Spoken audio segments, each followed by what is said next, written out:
Heart of Dallas Bowl head coaches from University of North Texas, Dan McCarney, and from UNLV, Bobby Houck. We're going to begin with opening statements from both coaches, and then we'll take questions from the floor. Coach Houck, since you're the visitor, we'll let you go first. Great. Thanks, Brant, for having us, and Pete and all the people at ESPN for getting us into this game. Obviously, we're very enthused to be here in Dallas, and to play on New Year's Day in the Cotton Bowl is certainly a big thing for everyone involved with UNLV football. As is obvious, we have a great opponent in North Texas. Coach McCarney's done such a great job there and getting his team to this game. And we were here a few weeks ago in this very room and didn't know much about each other. And after a month of preparation, we certainly know a whole bunch about the other team, and it's time to play. We know we've got our hands full with them, and I know our team will be ready to play and excited for the challenge, and we've got our hands full with North Texas. So we're excited about the game and can't wait to play tomorrow. Coach McCarney. Thanks, Bobby. Congratulations again, one more time. Great year, buddy. Appreciate getting a chance to coach against you. This is a real first-class guy over here. We're going to be trying to beat each other's butts tomorrow. We all know that on national television, on ESPN. But this is a real classy football coach, and he's run a great program and built it the right way. And there's certain guys in the profession, unless you have to coach against them on game day, which I do tomorrow, you really cheer for them and you pull for them. Bobby Houck's one of those guys. Thanks to Brent Ringler again, ESPN, all the people involved giving us this opportunity. I'm sure not less impressed than the last time we met with the media down here. I'm sure a lot more impressed with UNLV now that we've had a lot of time to spend breaking them down and evaluating them and looking at their season, look at the finish of their season, how strong they finished, the great things that they did. And this makes, I think, for just a great bowl game tomorrow. So it's just so special. It's the holiday season. But for both of our universities and our athletic departments and our football programs, we get to be part of the bowl season. And I'm sure Bobby felt the same way as we did today. We're out there doing walkthroughs out in the Cotton Bowl, and you start thinking about the unbelievable players and coaches and teams that have come through this stadium, and we get to be a part of it. North Texas and UNLV, pretty special opportunity. So we do own shirts and ties. Bobby and I, we did get together and say, we're going to masquerade as gentlemen. Are we just going to come from practice and dress the way we did? So.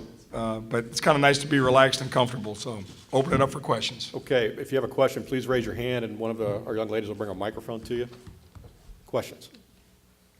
Okay, second row on the left. Hey, Bobby. Mark Anderson, Las Vegas View Journal.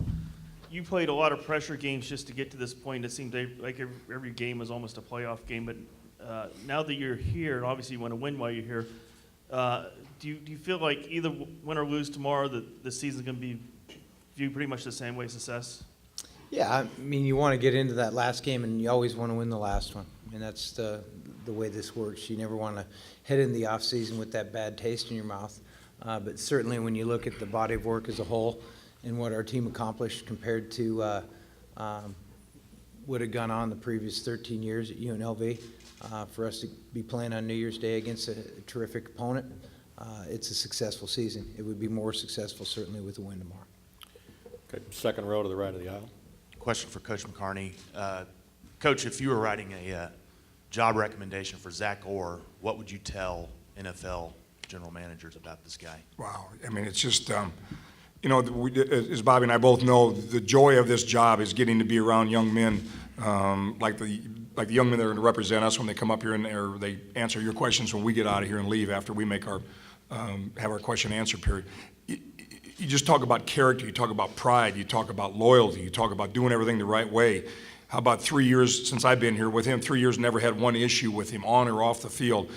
Whether he disagrees or agrees with all the decisions I've made to try and change the culture and change his program around at North Texas, he's had my back and I've had his.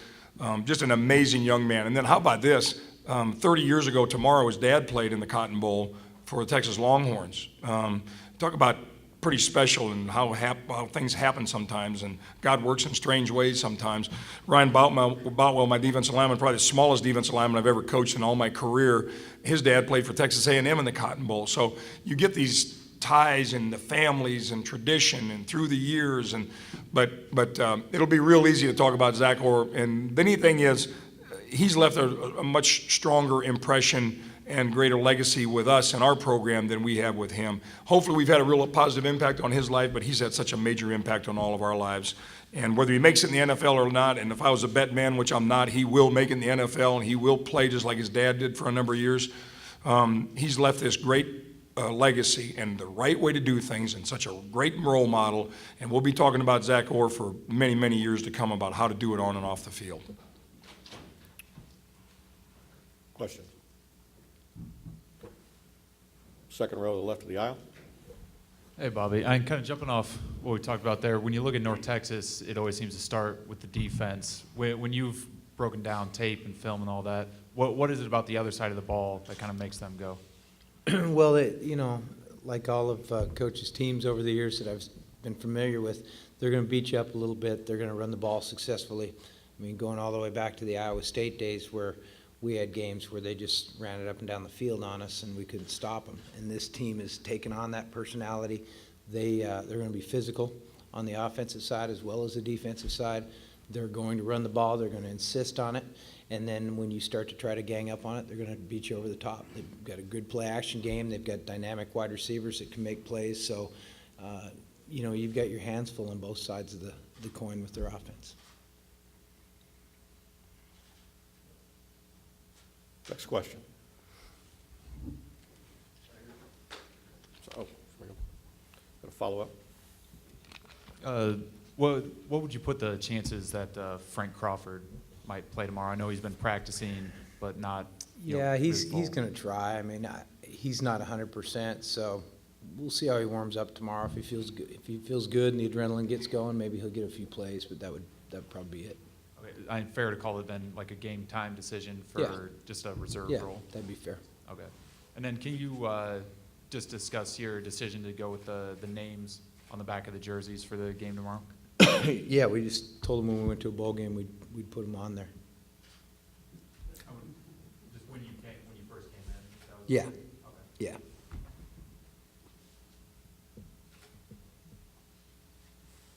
Left of the aisle, second row. Bobby, you were playing your best football at the end of the season.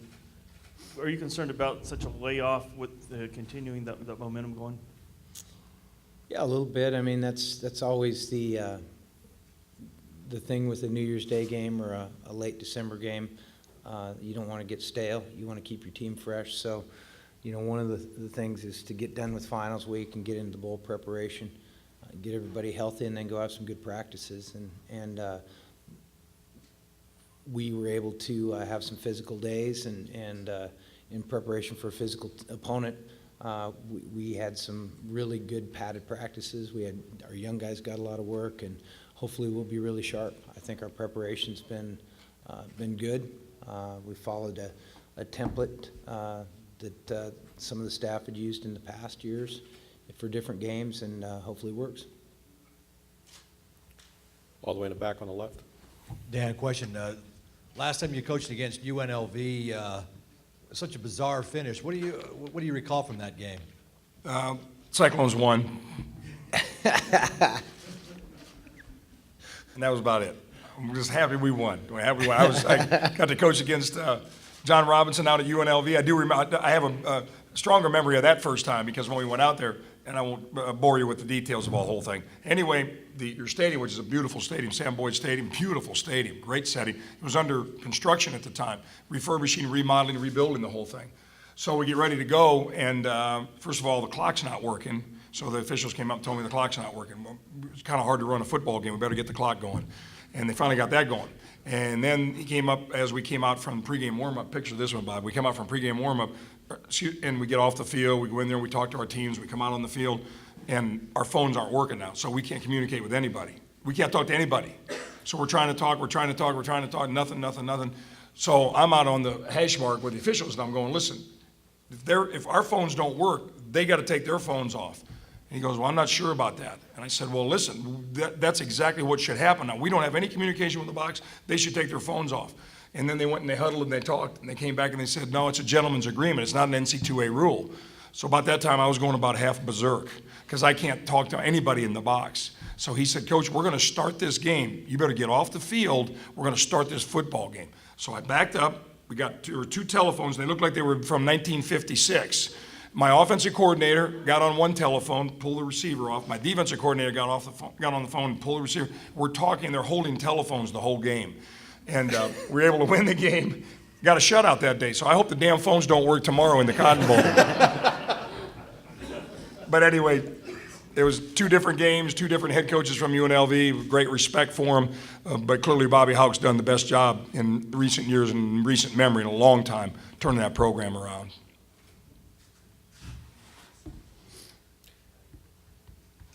Next question. On the camera platform Hey, on Dan, the left. Brian Scott, Channel 5. Obviously, the fans have been great for UNT this year, and you guys have a great opportunity being so close to home in this bowl game. What are you hoping from the fans here tomorrow? Are you hoping for a good turnout? Yeah, great turnout, I hope, and Bobby mentioned it when we were here the last time I had a press conference. We want people in the stands, and it's good for college football. It's bad for college football when you turn the television on and you see bowl games and there's not many people in the stands, because does that mean there's no interest, or they don't care, or it's not that important, or they're not proud of their university? Of course they are. But people have to buy tickets, they have to come to the stands, and they have to support their universities. And I hope we'll see a lot of that tomorrow.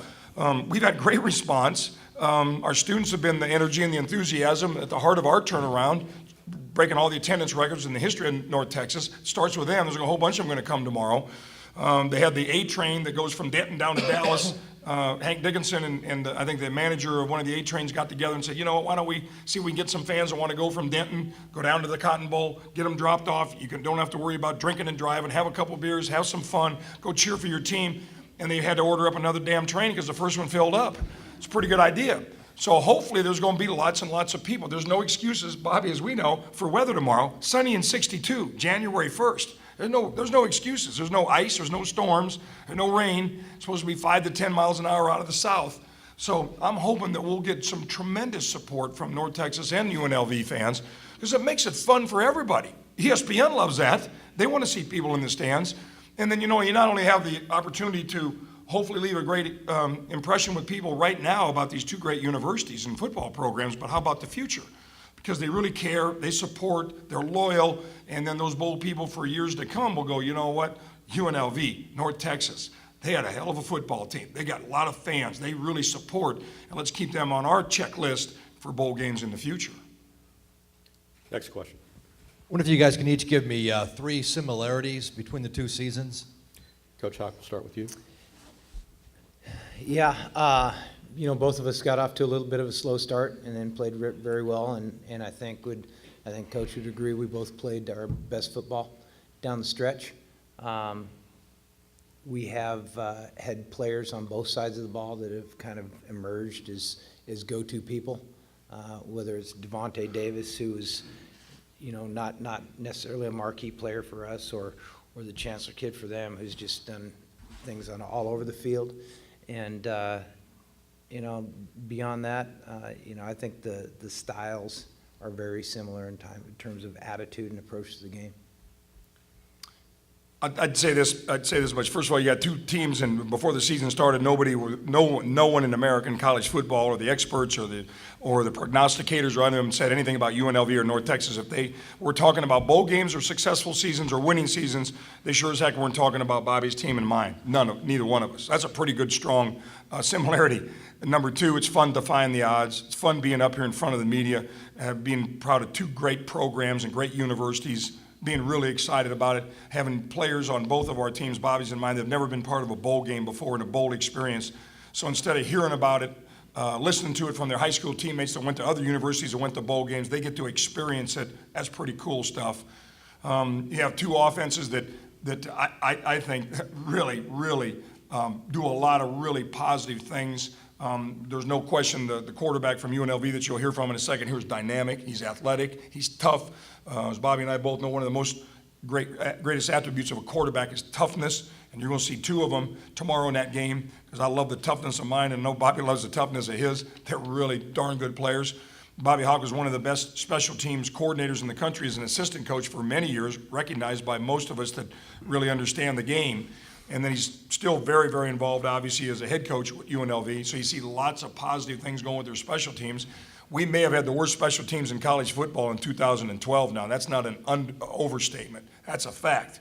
I mean, pathetic. We blocked no kicks. We get no returns. We didn't make a difference. We didn't get our fans off their rear ends and cheering for our special teams with any big plays last year. And all of a sudden, we block 8 or 9 kicks this year. Chancellor's in the top 10 in the country in punt return, kick returns. And it's a real major part of our turnaround in the program. You sure saw that at UNLV, the big plays they make. And then I think you see a team that just doesn't like to beat themselves. Bobby's team doesn't have many penalties. They're one of the least penalized teams in college football. They don't fumble the ball much. They don't turn it over much. Their quarterback doesn't throw many interceptions because he respects the ball. He takes care of it. I got a quarterback that feels the same way. So there's just lots of similarities. And then the neat thing in the end of this whole thing is that you just have two programs that are so proud and so honored and so excited to be here. So proud and so excited to be here. Nobody looking down their nose at anything. We wouldn't rather, neither of these teams or coaching staffs or head coaches would rather be any place in the country than where we are right now. And that usually makes for a heck of a football game tomorrow. Next question. Oh, wait for the microphone, please. Standing on the far right. It's been some time since you've been here at the Cotton Bowl Stadium. Have there been any differences that you can recollect from your last visit here? You know, it's interesting, the similarities. I was here for the 96 Cotton Bowl with Colorado, and we stayed in the same hotel, practiced at SMU. In fact, we were able to pull out the old bowl manual and almost use the same identical schedule. The team on the other sideline is wearing green. It's a really interesting deal. The stadium looks great. The video board, there have been some upgrades to the stadium since I was here last, and you all cooked up a little better weather than the last time too. So nice job.